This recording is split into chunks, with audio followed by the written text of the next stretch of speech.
Good evening, everybody, and welcome to another edition of Inside the Pigskin. And boy, we are loaded with people and topics.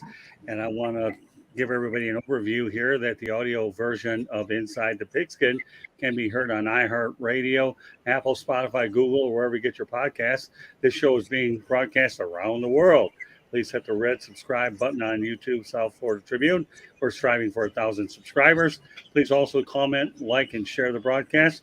Want to be a guest? No problem. Send topic ideas to South Florida Tribune at gmail.com or participate in the chat room. Want to advertise cost efficiently? Give me a call, 954-304-4941.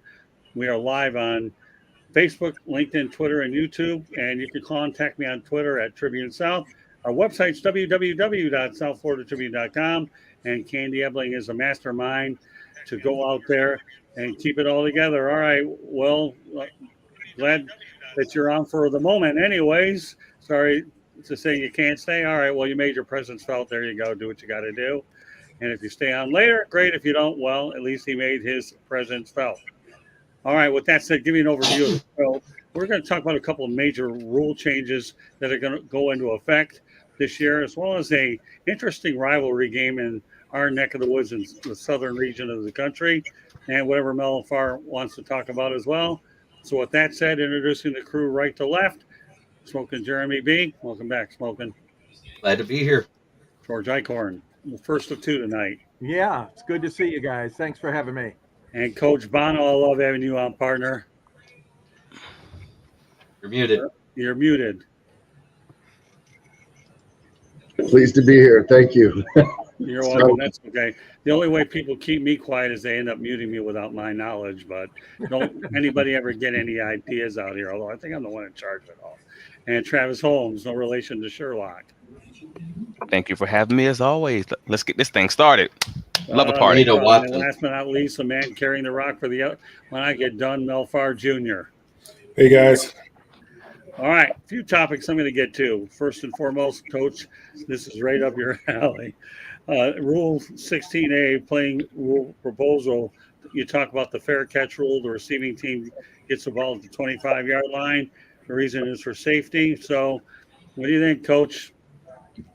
I think, this one's – I agree with everything in play that has to do with player safety, but I don't like this one because I think it's further de-emphasizing the kickoff rule and that play. I think there's other things that we could explore. I think, just watching a little bit of the XFL, what they did with the kickoff, I think there's other alternatives. I don't like the rule. I think there's so many touchbacks right now in the NFL because the kickers are so good. I think that it's further de-emphasizing the play. Personally, as a special teams guy, I can't support it. Well, you know what? When this rule came out, I knew I was turning to you first to get this bad boy But out. here's the thing that,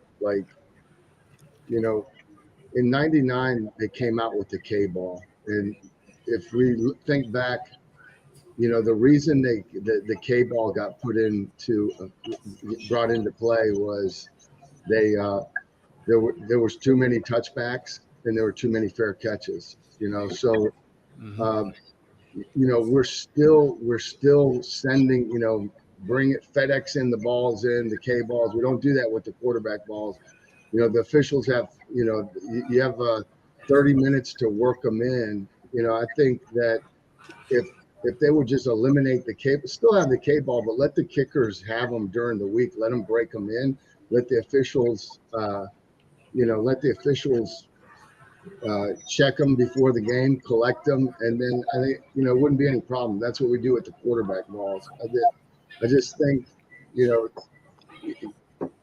everything that we've done has been really undone that K-ball. I mean, we've moved the spot back up to the 35.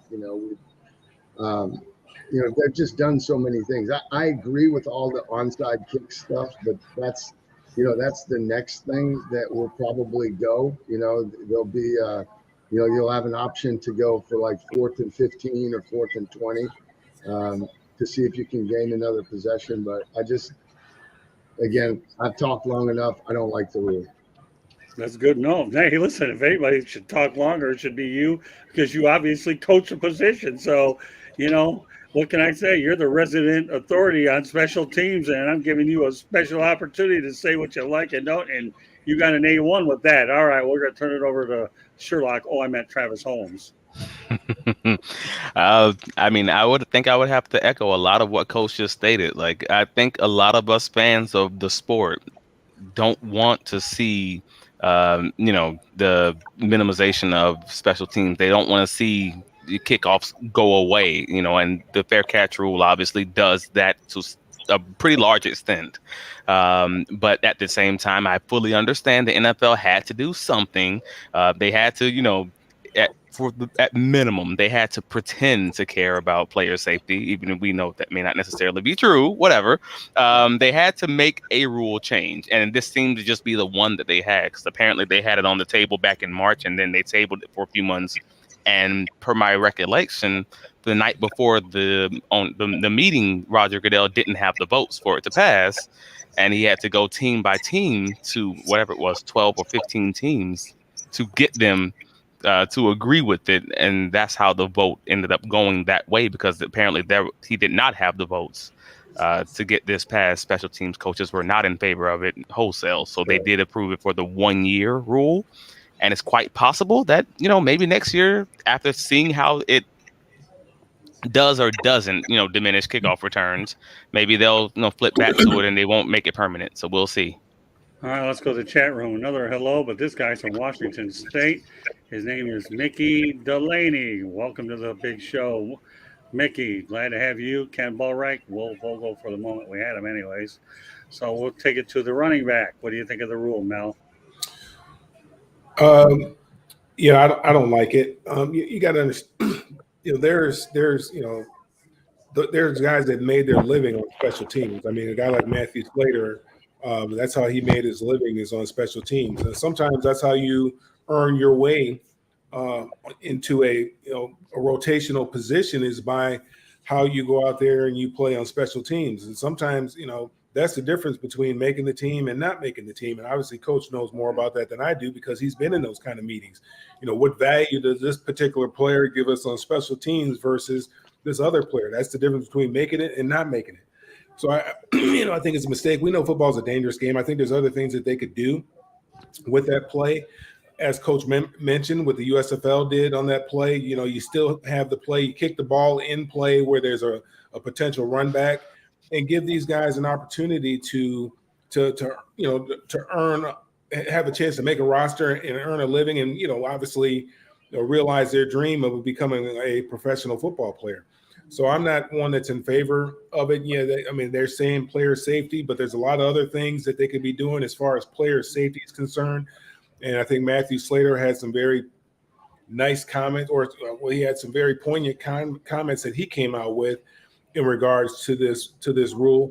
Not because that's how he. One of the reasons was because that's how he's made a name for himself, going to the number of Pro Bowls that he's gone to, but also just pointing out things, as far as aftercare when a guy's finished playing, how much health insurance they're allowed to.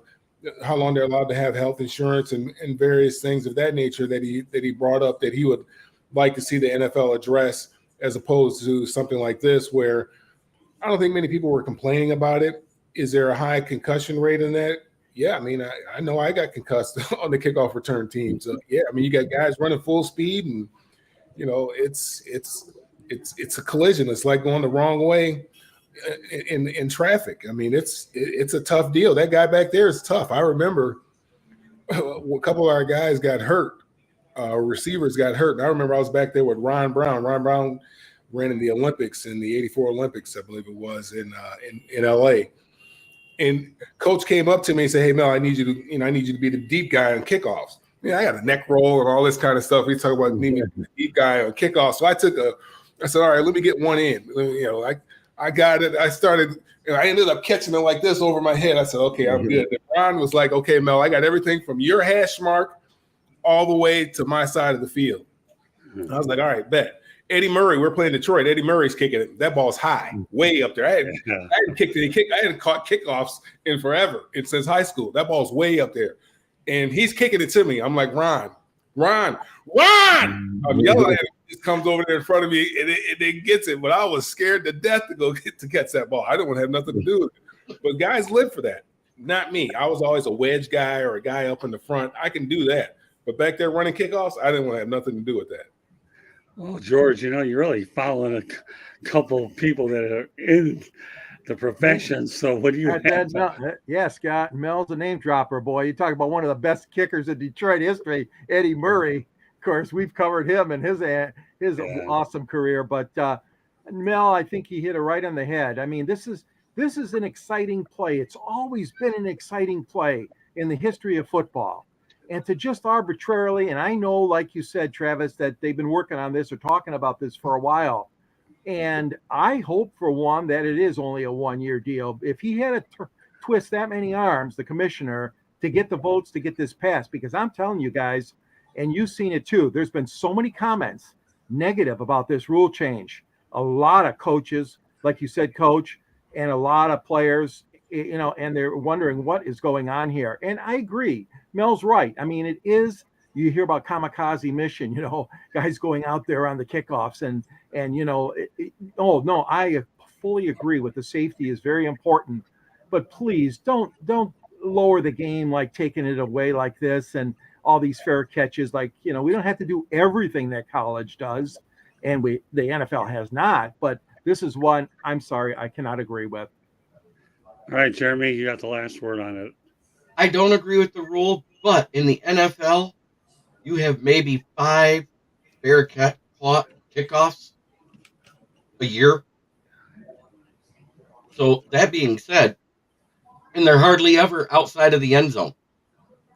Right. I've never seen a fair kickoff in a modern game since they've been kicking off from the 35.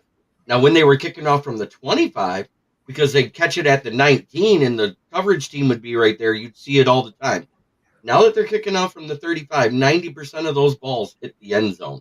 So it's not going to be that big of a deal now with them kicking from the 35, but I still don't agree with the rule, because what if you're doing that squib kick and somebody wants to fair catch it at the 10 and just say, hey, why should I run for 15 yards? I'm getting it for free. Yeah, that's a good point. Yeah. Well, you won't be able to fair catch a squib kick. I know, but I'm just saying, they're saying any kickoff, that's a kickoff. That's a caveat to that rule. If they didn't put that in the college, once the ball hits the ground, though, it can't be fair call. Okay. So that will be the one way where coaches will have to guarantee that you return the ball now unless you declare yourself down. Exactly right. But then you won't get the ball at the 25. It'll be at the spot. Mm-hmm. So.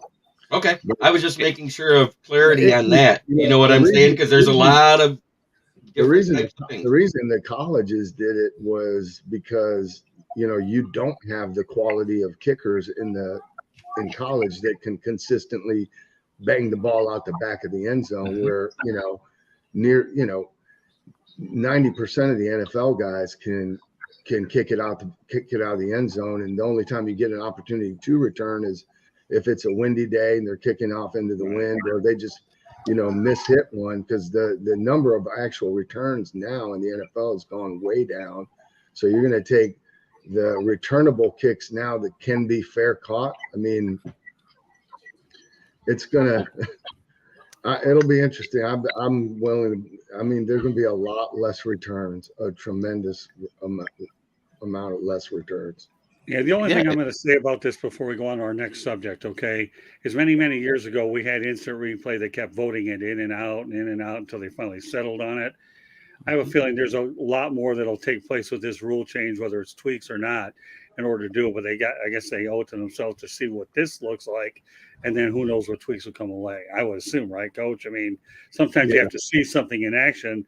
Most of these rules, though, a lot of these rules have gone in with like a trial basis. Exactly. They've always ended up sticking. I mean, they might tweak it, but I can't think of an example where they said, "Oh, we'll try it 1 year on a trial basis," and then they canned it the next year. It's the review of pass interference.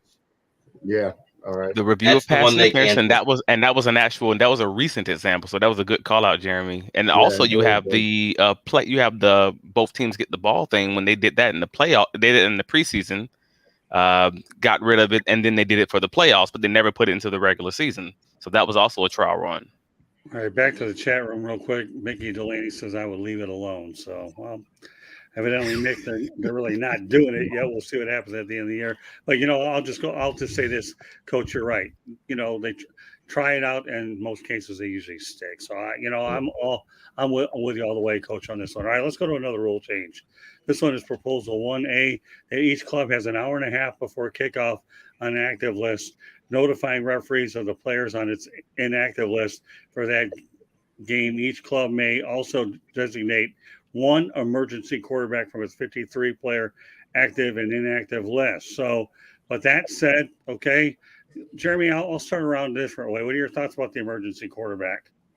Well, seeing how that was proposed by our own owner of the Detroit Lions, Sheila Ford Hamp, and what it actually is giving is a 54th roster spot, because the third quarterback, the emergency quarterback, is just in case your starter gets hurt and you go down, you automatically will have a backup on the roster. It does not count towards the 53. It also does not count against the salary cap. But that isn't saying you can go out there and get a starting caliber quarterback to make them your third emergency either. They're just protecting you so that you have that on the team instead of having to stick somebody on the practice squad that's halfway decent and worry about another team pilfering them away. George? Yeah, I'm in favor of this one. I think it's very important because of the fact that, as we know, there have been so many injuries to the quarterbacks. I mean, it's not as bad as it used to be because of the protection rules that the NFL has initiated to protect the quarterbacks. But yeah, I like it. You got to have somebody available. Number 3. It's like in baseball, and Scott, you were a former catcher, I know. When you're down and you're managing baseball, I mean, to a certain extent, it's similar. Is what I'm saying. You got to make sure you don't lose both catchers, but especially football. I mean, come on, that's the most premier position. That's the position you need to protect most. And I think having that emergency status is a good move. And hats off to Sheila and the Lions for initiating this one. Well, before I turn over to Mel, when I was a catcher, or the way I became a catcher, Coach, ready for this? Our 2 catchers didn't show up, and my dad at that time was managing the team. I raised my hand so loud I'm surprised I didn't dislocate my young shoulder. That's how bad. I was awful everywhere else. So where are you going to find a place for me? The coach's son or manager's son? Where are we going? And I wanted that. And you know what? I actually liked the position because I kept my concentration. I would warm up pitchers between innings. And, I got news for you. I really enjoy being so active that when these 2 catchers on their jobs back, my dad said, "We're finding you another position." He's staying there. That's the only position he can play. Of course, I was slow. I knew how to bunt, never hit a home run. But, I found a way to move the ball around, but I was known for my defensive ability. So, yeah, once I got that job, we didn't need no emergency catcher. I worked too hard to find a position. But, Coach, I only mentioned it because you haven't heard this one yet, so I have to tell you. But no, I don't give that thing away. But the emergency quarterback, I get it. All right, Mel, go ahead. Yeah, I mean, obviously, you look at what happened last year in the NFC Championship game. It affects the play of the game. There's been a few times. I remember when Brian Mitchell had to go in. This was a long time ago with the Washington Redskins and had to play the quarterback position because their quarterbacks got hurt. And when you're trying to, this goes back again, when you're trying to maximize those roster positions, a guy that, the more you can do, a guy like they have at the Swiss Army knife down there in New Orleans, Taysom Hill, he can do more things than just play quarterback. So he can be your emergency quarterback, and he also can go down there and play special teams, play tight end, play running back, wildcat quarterback. There's more that he can do. So I think it's, just because obviously the NFL is worried about their game. And it's the game that they're concerned about, the quality of their game. This is entertainment. Nobody wants to watch what's his name? McCaffrey play quarterback. They don't want to watch him play quarterback in the NFC Championship game. You got a whole lot of eyeballs on that game. The last thing they want to do is watch Christian McCaffrey play quarterback. They want to see a quarterback play quarterback. And even, and with the salary caps, the one thing I can say is that some of these backup quarterbacks, the second string, and maybe it's not just the second string, but in the Rams, I don't know what quarterback they were down to, but that guy was terrible. Just god awful. And it was hard to watch. Sometimes football gets hard to watch. So you want to make sure, I'm sure the NFL wants to make sure they have a product that's pleasing to the eye, that people will want to stay tuned and watch to the end. And I think it's good that they finally made a decision to have that emergency quarterback. The only thing before I turn over to Travis, and Coach, you probably know this name. My all-time favorite emergency quarterback was Jim Jensen of the Miami Dolphins. Remember him, Coach? I would be lying if I said I did. I apologize. Oh, no, you don't have to. I covered the Dolphins back in the 80s. And let me tell you something. Jim Jensen was their late-round pick, and I'll tell you, he made the team out of training camp because Don Shula was so impressed with him. But all right, go ahead, Travis. I don't have a lot to add. This intelligent group of gentlemen have exhausted everything that I wanted to say. It's all about the quality of the game. It's all about the money, man. You mess with the money, rules have to be changed. That is the way the NFL works since forever. So, hey, you got an NFC Championship game. You have a running back playing quarterback. You have a wide receiver playing quarterback at one point for the Denver Broncos. And then they had Hinton also play in that same game where he got injured. You have probably 4 to 5 different examples on either Thursday Night Football, like in prime time situations where all the eyes are on the league and they essentially with their own rules crap the bed. They put these teams in positions where they had to make some really difficult roster decisions that resulted in an unwatchable football game. And that's not even adding in the whole gambling aspect, because the NFL loves gambling, even though they don't talk about it. Wink, wink. So yeah. Come on. This was a blatant and obvious rule that we just knew had to be changed after, at the pinnacle of the playoffs, when you're talking the championship games and you just don't have the best players on the field. Come on. So good rule change, all for the wrong reasons, but you had to do it. So good stuff. All right, Coach Bono, you got the final say on this one more time. Yeah, a lot of really great points. I think it's a good rule. I think what happens too is what this enables people to do, especially when you get into the season. It's not just the quarterback position. You could have that. You're safe in knowing that you have an emergency quarterback, but maybe your O-line's beat up and you really want to dress an offensive lineman. Because when injuries happen, especially on game day, there's so few players on the sideline, really. You think about it. I remember when I first got in the league, when I was interviewing with Tom Coughlin, Coach Coughlin said, Johnny said, there are more parallels within the NFL to high school football than there are to college football. And I didn't understand what he meant by that at the time. But then, after training camp, when the roster gets cut down, and then on game day, looking around, if you lose a starter at any possession, it's going to affect the game, obviously, and it's going to affect the rotation. So, again, nothing really to add. A lot of great points. I think it's a great rule. Okay, and my last topic before I turn over to Mel, I'm sure he's got a couple good ones. Just so you know, this show will run until approximately 8:55. Following our broadcast here, we have 108 Stitches baseball talk. So with that said, my final topic will be Georgia versus Florida. Been played in Jacksonville since 1933. Well, Coach, welcome to Florida. Now you get to be a part of watching this thing right within an hour away from where you live. What are your thoughts about the fact that, I know that it's inevitable at some point, this game will have to be moved to each area's hometown when they go ahead and play it when TIAA gets remodeled. But what are your thoughts about the Georgia-Florida game being played in Jacksonville, Coach? Well, I mean, it's a tradition. I mean, look, I've got a gator in my house, right? I mean, my wife was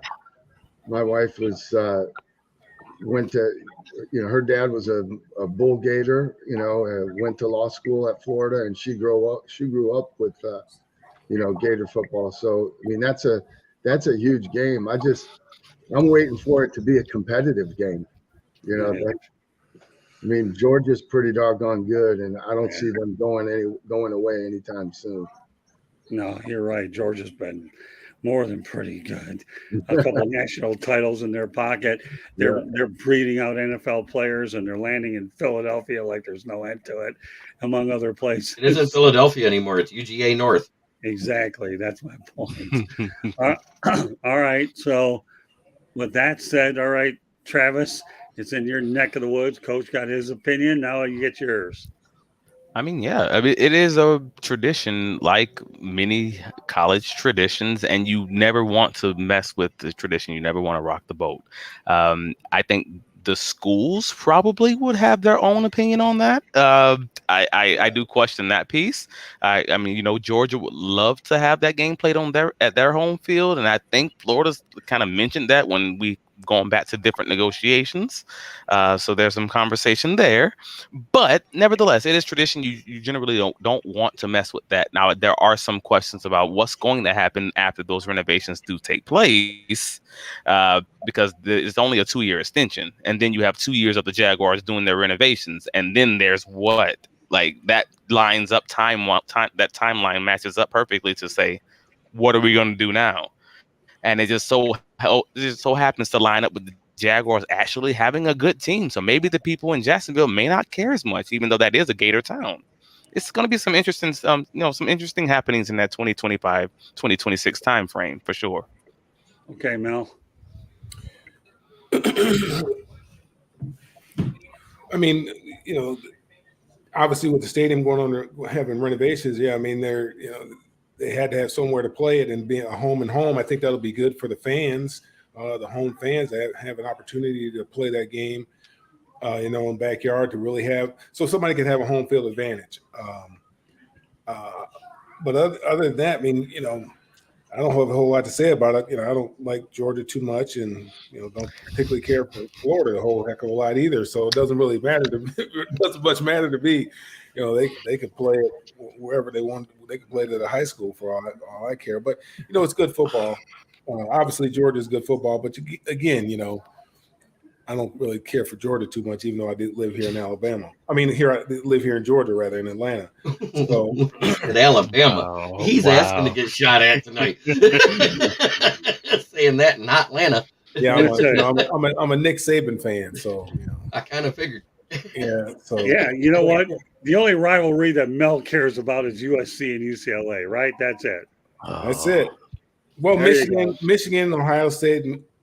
I like to see Ohio State win, Michigan State. But I like Harbaugh. I like Jim Harbaugh. I do like Jim Harbaugh. But when Michigan State and Michigan play, I'm a Michigan State. There we go. That's a rivalry. There you go. All right, but the bottom line is, Mel, if I'm understanding you correctly, you really don't frankly care if this game was being played in Iceland, do you? I could care less where they play this game at. Okay, good enough. Man. All right, George. I know you're not familiar with these parts. Well, yeah, I'm very much a proponent of keeping those games on the college campus.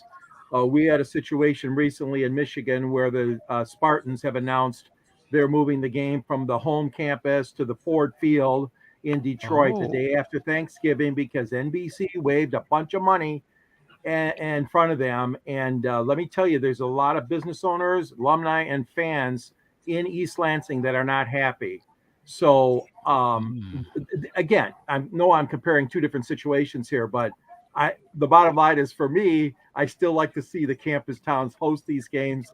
It's a tradition, and and yes, thank you Jacksonville for coming to the rescue. Though I mean, like you said, there stadium renovations are going on, so that necessitated it. But I still would like to see those kind of big games remain on campus. Okay, Jeremy. Well, I kind of agree with Mel. The Georgia Eagles have no reason to be playing the Florida Gators. I mean, a professional team versus a college team. That's just not fair. Okay. And Ken, who's this guy Ken? I That's agree Smoking with Dad. Mel. That's Smoking Dad. Oh, that's Dad. Okay, yeah. Okay, Dad. All right, I got you. Your dad doesn't have much use for. No, we're Michigan men. We like Michigan and anybody who plays Ohio State. Sorry, Mel. Oh man. Okay. I like All right. Harbaugh. I do like Harbaugh. And look here, between Right. Michigan and Ohio State, I said Ohio State. I can't stand Ohio State. I don't. I'll be All right, honest. well, you know I'm a Michigan State fan myself. I know. I mean, I'm a we could UCF debate this fan. all day but- long, but we won't. All right, Mel, you got a couple topics, throw them our way. So, just in the last, what was it, last night, I think the news broke about, again, and we talked about this before. I'm trying to figure out what's going on with these young players and gambling. And if what's been alleged is true in regards to this young man, it could be very serious. I mean, not only did he bet on games, but he bet on games that he played in, and the team that he played for. I don't understand. I'm trying to, maybe somebody, maybe Travis, maybe you can help me out. I don't understand what the allure is of this of gambling. And he was, for the most part, he was betting, $50, $100 or something like that. But I guess he was doing it through an associate. But he was still betting on games, and not just games, not just NFL games, but games that he was participating in, his own team. I don't understand. We already had last year. You had a guy who was suspended for the year, who's down there in Jacksonville right now.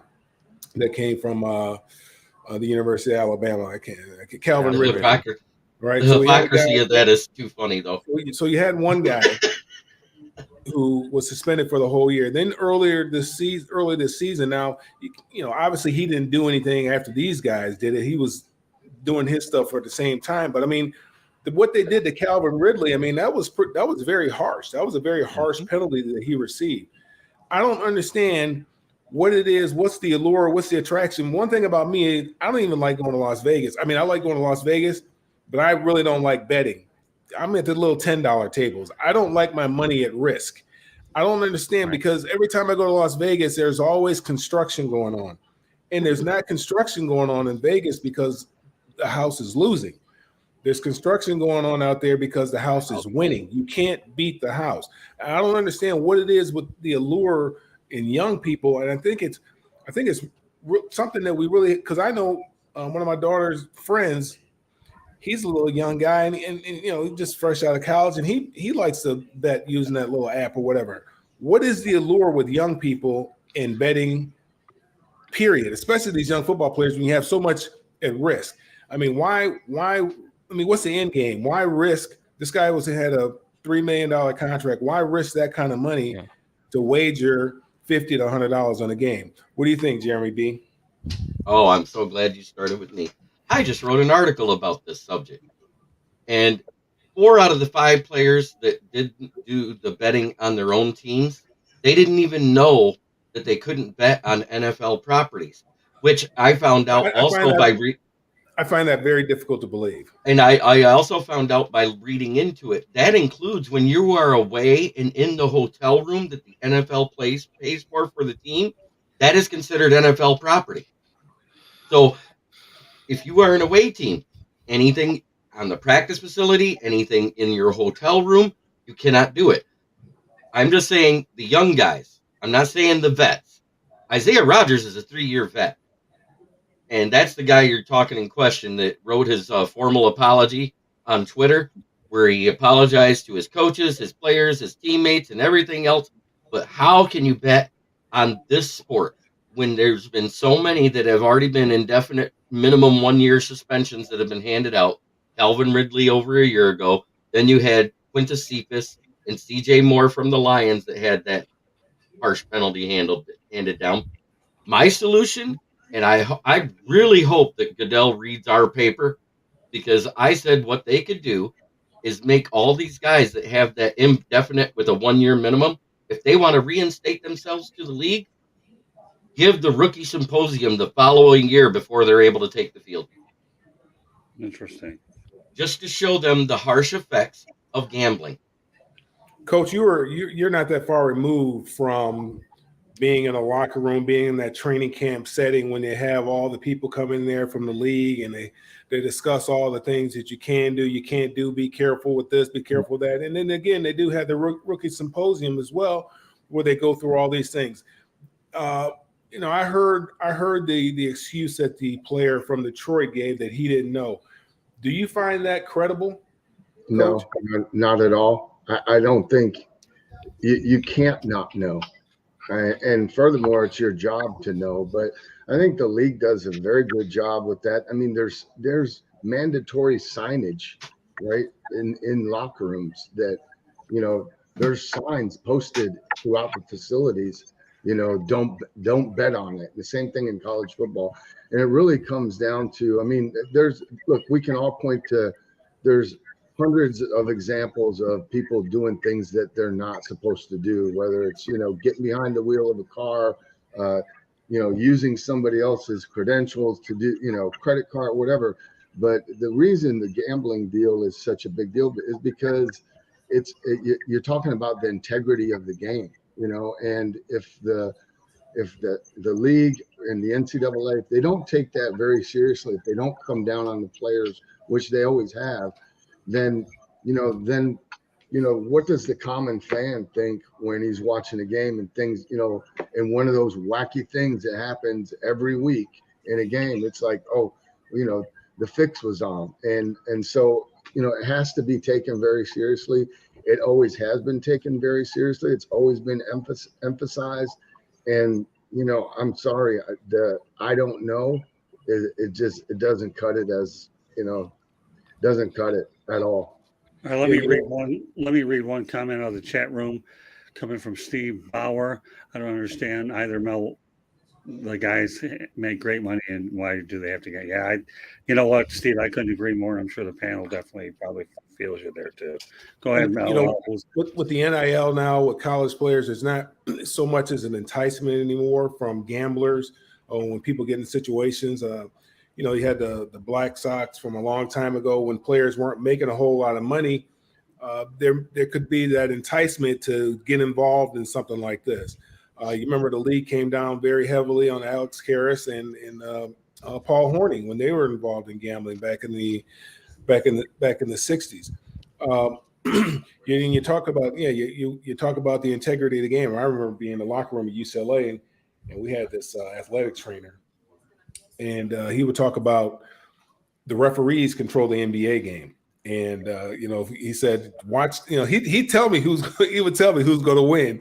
He said, just watch the referee. And we'd play in little basketball games. We'd play in little charity basketball games when I was with the Rams. And you go around and Michael Cooper was reffing one time and we were getting beat. We were getting blown out by this one particular team, man. And he said, hey, here, watch, I got you. And all of a sudden, every whistle started going our way. And then we ended up winning the game. So the players, there's a lot of different places where the integrity of the game can be affected. Players should definitely not be one. We know we had that incident with the one NBA official where I guess he was Tim Donahue. Yes, had some things going on, but there's a lot of other ways to have an effect on the game. The players should definitely not be one. The one thing you might have to worry about the referees, and that's what they talk about a lot of times. Guy just all of a sudden swallows his whistle. Why? What happens? Or all of a sudden he gets a little whistle happy.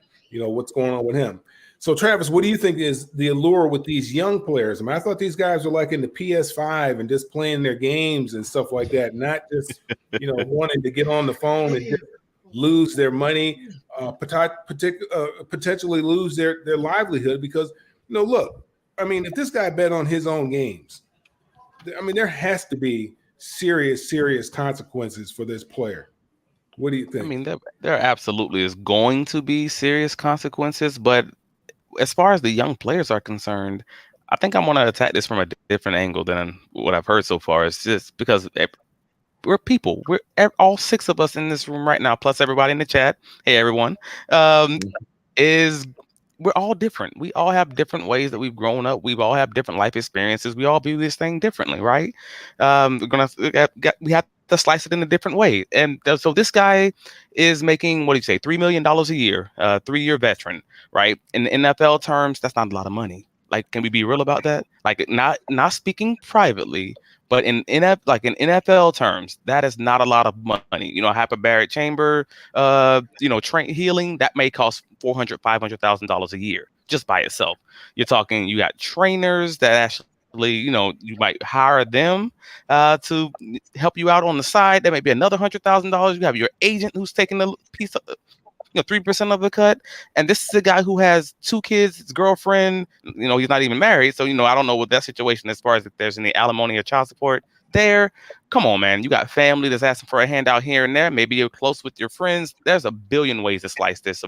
Why these young players who recently just came into just a little bit of money might want to get that extra edge. Like, I can see that.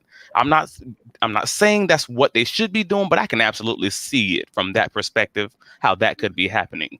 Now, unfortunately, the NFL, they're going to have to, lay the hammer down on him, because, yeah, man, you get caught speeding going 7 over, they're going to throw the book at you, and whether it's 7 or whether it's 100, it is what it is. Like, and he was that guy that was absolutely going 100 miles over the speed limit, and unfortunately, he's going to absolutely need to pay for that, because the games they have to set an example. But as far as the reasons, there's a billion reasons, because we all got a life, we all got family, man, we all got demons in our closet. It could be something as simple as that.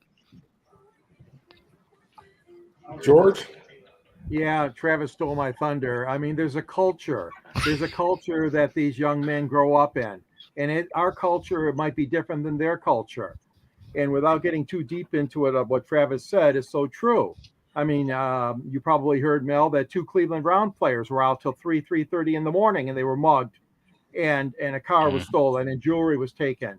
I mean, and that's not their fault. I'm not faulting somebody for being out at that late at night, but the situation with the gambling is exactly how I think you're spot on, Travis. There's so many things going on in their life.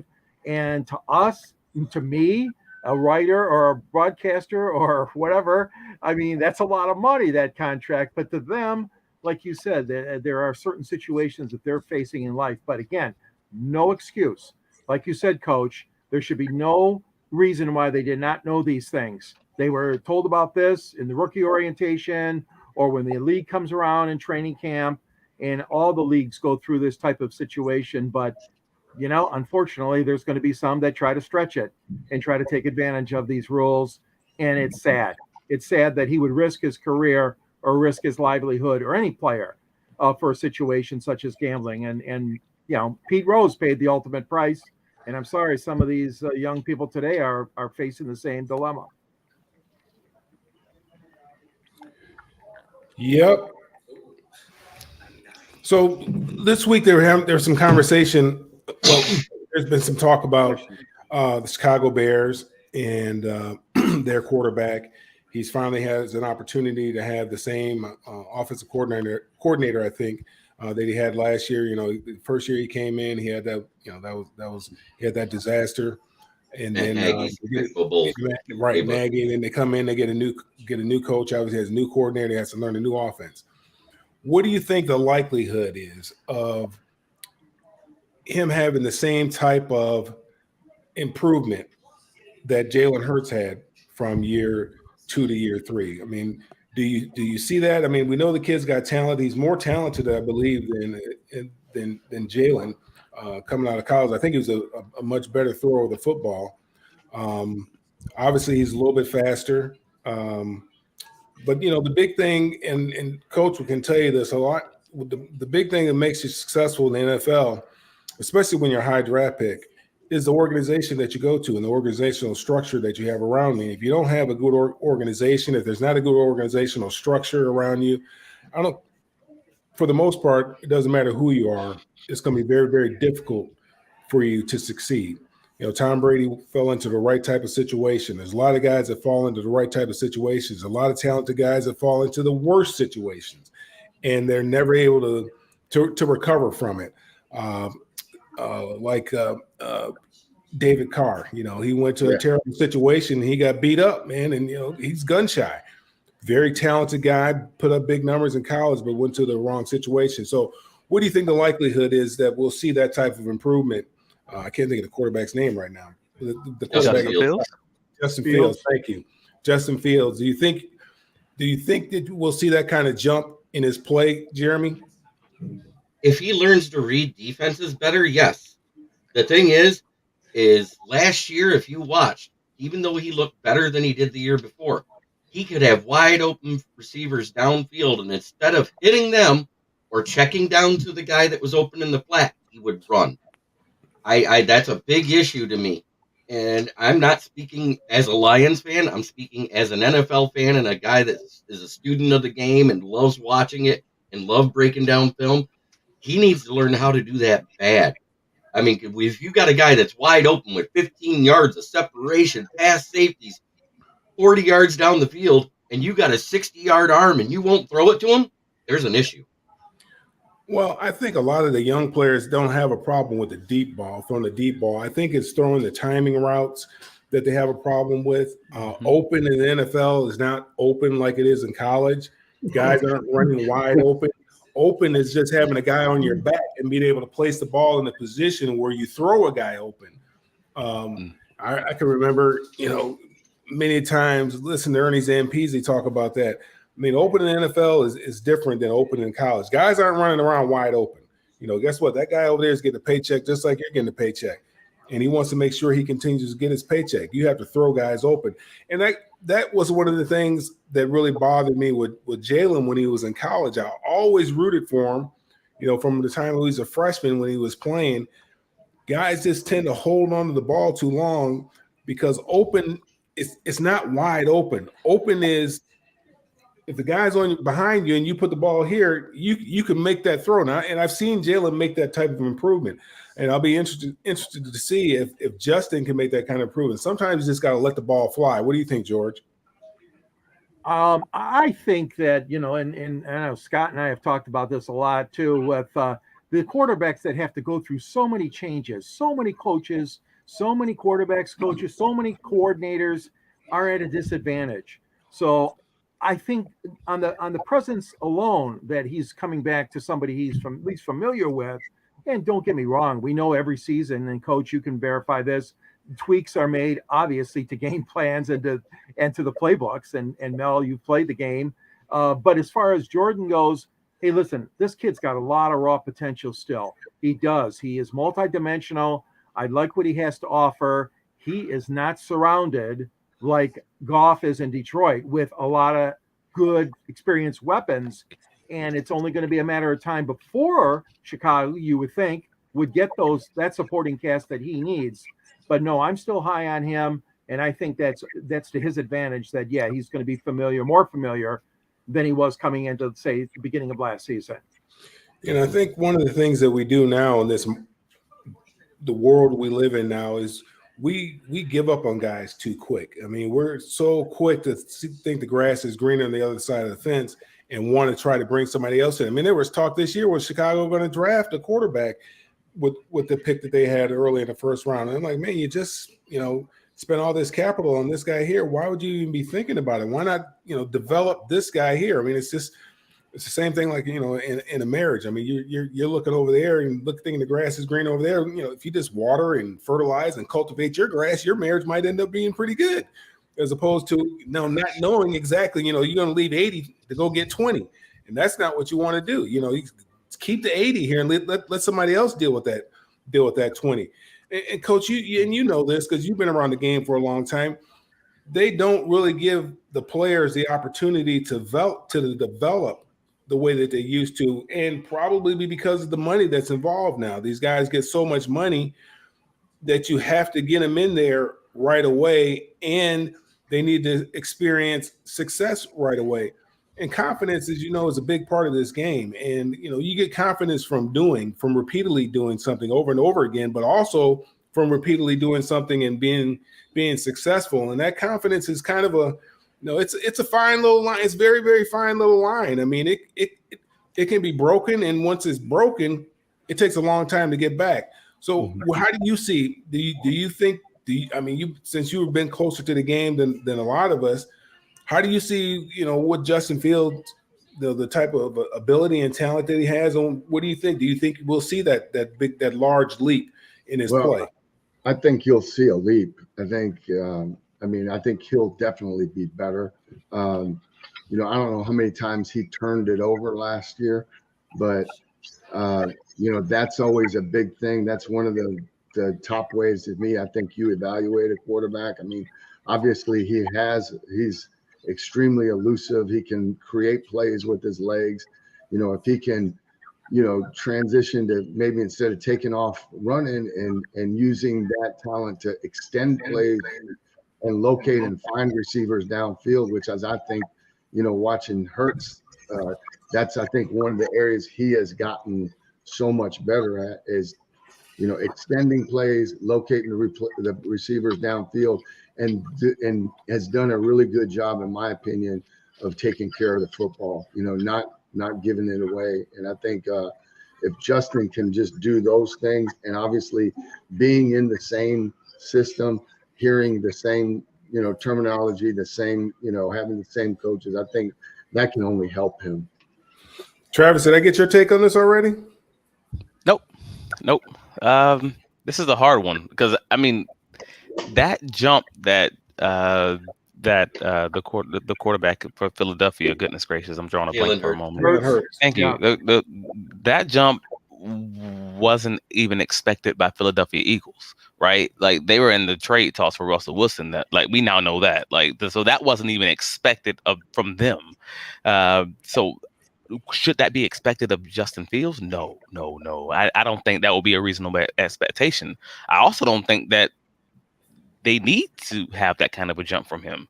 Frankly, they need average to above average. The way that they're building that team, basically they're building it from the defense and from the running game. They added Donta Freeman and Herbert from Chicago. They have Herbert and they added Donta Freeman from Carolina. My apologies. And they're not necessarily building it on the backs of this crazy speedy receiver core after they traded from the Pittsburgh receiver Chase Claypool, and he's a great blocker also, especially out of the slot, right? Like they're building this to be a running team, maybe run a lot of read option, and ever so often have that vertical passing game. Do we need that? That they're not this high flying Philadelphia Eagles team that is built back to front whole entire defense. There's just this superstar Pro Bowl team across the board. They're not that. And they don't have to be that. So we also, because that supporting cast isn't equal to what the Philadelphia Eagles have, we really can't expect that kind of a jump. But can we expect them to be of just slightly below average quarterback to being a slightly above average quarterback? Oh, absolutely. And I think that can make them a above 500 team in and of itself, if he can just make that sort of progression. They always say, they talk about the players, the skill players that they have around the quarterback, like a Justin Fields or Jalen Hurts. The quarterback can make the skill players. I don't know that a skill player can necessarily make a quarterback, because the quarterback, the skill player is dependent. The wide receiver is dependent upon the quarterback.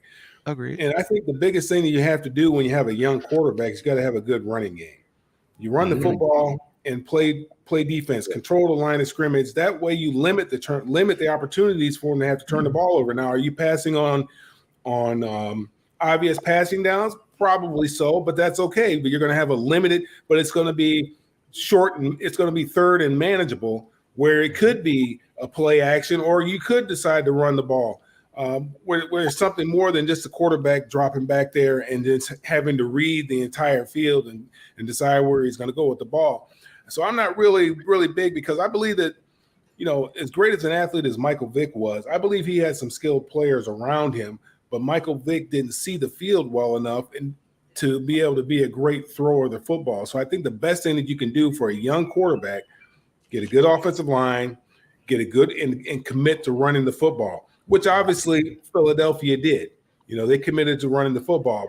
But I'm not saying have your running back be the primary your quarterback being the primary ball carrier. Run the football, mix it up a little bit if you want to do some boots and so forth and so on, and give him an opportunity to develop into that position and become more efficient at throwing the ball. Scott, I'll throw it back to you. All right. Thank you very much, Mel. Well done, guys. Appreciate everything. Patty Grimes, to answer your question, what's up with, is Goff our guy now? According to Dan Campbell, it certainly seems that way. Yes. So He is for this year at least. Yeah, right. Okay, with that said, obviously 108 Stitches Baseball Talk follows us. So well done, Mel, and everybody else. So with that said, Jeremy, why don't you let everybody know how they can get a hold of you? Well, I've renamed my show. It is now Kneecap Biting with the Detroit Lions. I am Smoking Jeremy B, but I go by Jeremy Ballrick because that's my author name. So you can find me on the SouthFloridaTribune.com under the Motor City Tribune heading with a list of great authors like Scott Morganroth and George Eichhorn here. Hey, look, they're both on each side of me. That being said, you can also find me on the South Florida Tribune channel on YouTube. You can find me on my channel. You can find me on Sideline Sports. You can find me on Let's Talk Sports. You can find me on Twitter at Smoking Jeremy B. I'm everywhere. All right, Coach. Why don't you let everybody know how they can go ahead and get a hold of you? You can't. That's good enough. You know what? Here, I'll preface it. You want to get a hold of Coach? You come through us. We'll take care of it. How's that? All right. There you go. All you right. can find him right here. Coach, you know what? If you want to find Coach, you follow him here on the South Florida Tribune Broadcasting Network. So all right. With that said, Travis, Sherlock Holmes, everybody got to have a name. We're going to give you Sherlock. Go ahead, pal. I'll take it. You want to call me an intelligent football analyst? Exactly. I'm here for it. Hey, you can find me here as long as you're willing to have me. You can find me on Inside the Pigskin with South Florida Tribune. You can find me up with A7B in sports. I cover the Jaguars when we're in the season. You can find me on BigCatCountry.com. I am the news contributor there also. Find me on Twitter at TravLightsBacon. Don't judge. I'm finally losing this weight. I appreciate the support from everyone. And you can find me on Facebook, Travis Holmes. I do appreciate you guys having me again. Travis, you're not going anywhere, so deal with it. You just come every other week. That's all. That's that. Okay. Bacon, hamburger, fries, whatever. You're coming back every other week. Whatever. Oh, come on, man. I haven't eaten yet. Well, okay. Well, bacon makes everything better. And wrapped around meatloaf is amazing. All right. Mel, and then we'll end with George and then myself. Go ahead. Yeah, I can be found on all the social media at Mel Farr Jr. That's Twitter, Facebook, LinkedIn, Instagram. Also, follow what we have going on for the young people, for the youth here in Georgia, and also up in Michigan at melfar.org. And last but not least, George. Author of Detroit Sports Broadcasters on the Air, featuring, do I dare say it, Matt Miller? Go ahead. Oh, all right. Well, he was a broadcaster before he tried his hand. All right, forget it, George. He was a good broadcaster. He was a great broadcaster. You can reach me at the Motor City Nobody Tribune. listened to him after. You can reach me at Motor City Tribune and also gicorn@yahoo.com. The book's available. There's a link at the end of my column. And you can see me on 108 Stitches and the football show and wherever Scott needs me, the Sports Exchange. Glad to be part of the show. Thank you. We got a new name for Jeremy. Jovial Jeremy. All right, good enough. Okay. But that said, I should point out that the audio version of Inside the Pigskin, no, you're not losing that twice in one night. The audio version of Inside the Pigskin can be heard on iHeartRadio, Apple, Spotify, Google, wherever you get your podcast. This show is being broadcast around the world. Please hit the red subscribe button on YouTube, South Florida Tribune. We're striving for 1,000 subscribers. Please also comment, like, and share the broadcast. Want to be a guest? No problem. Send topic ideas to southfloridatribune@gmail.com. If you want to advertise cost efficiently, call me at 954-304-4941. We are live on Facebook, LinkedIn, Twitter, and YouTube. My Twitter information is at Tribune South. Our website is www.southfloridatribune.com. And once again, Candy Ebling does a whale of a job making sure everything's out there. Great show. Want to thank everybody in the chat room for their participation. So with that said, on behalf of Jeremy Ballrick, George Eichhorn, Mel Farr Jr., Travis Holmes, and Coach Bono, this is Scott Morganroth, the Motor City Madmouth. Thank you for joining us on this edition of Inside the Pigskin. And one other programming note, Coach Bono will be joining me on No Limits next Thursday night as he has a special story to tell you that will be very motivating, inspiring. So he'll be on No Limits next Thursday, and we'll have somebody else in his place for 1 week. But this is a story you have to hear, so put it on your calendar next Thursday in prime time around 8:15, 8:30. Coach Bono. There you go, Coach. You and I are going to be in prime time, just two of us. All right. With that said, everybody, thank you very much for joining us. And we'll see you on the next edition of Inside the Pigskin.